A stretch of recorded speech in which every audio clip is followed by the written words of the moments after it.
started with a Queenslander that was quite significant in scale but lacked a connection between internal spaces where we often live outside for a large part of the year. So creating spaces that had a blurred distinction between inside and outside were critical, as is really important for this part of the world in southeast Queensland. The nature of this area is that it's quite hilly and has a topography that allows some distant views to adjacent hills. Hi, I'm Matt from Arcke. We're in the Paddington Perimeter House, which is located in Brisbane.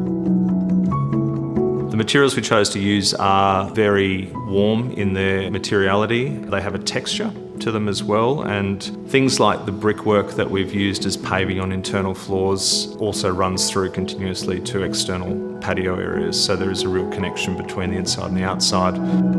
We used the rock coat lime plaster finish throughout because it was a way of bringing a very organic and warm material palette to the broader site, and the nature of the design being a perimeter wall allowed the lower level to retreat under the canopy of the original house. One of the aspects of the garden design is it's very layered. We've got tiers. Some tiers of the garden are below ground level, some are above.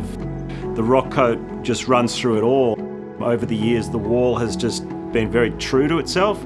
No cracking, no fading, no failure, just handling all conditions really well. The idea of coating those walls with a render that reflected the material palette within was really important for a number of reasons. It was reflective of the colour of the brickworks and paving that we used throughout, as well as the timber tonalities. So all of those tones and materials started working in together very well.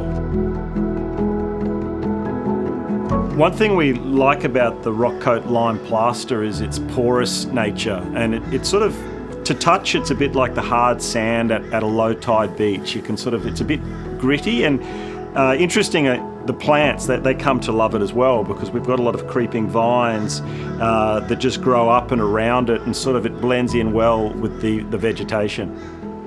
An important consideration for us from the beginning is considering how the landscape and the architecture coexist. And it's very rewarding coming back to see the landscape eventually becoming one with the house and the house settling into the site, and seeing nature reclaiming the site in a very considered and refined way. Bringing that greenery and that life into the building has been a great joy. The key goal of the Paddington Perimeter House was always to live outdoors. We wanted the house and the land and the gardens to just be one. The detail that kind of holds that all together through the perimeter are the blockwork and the rock coat lime plaster.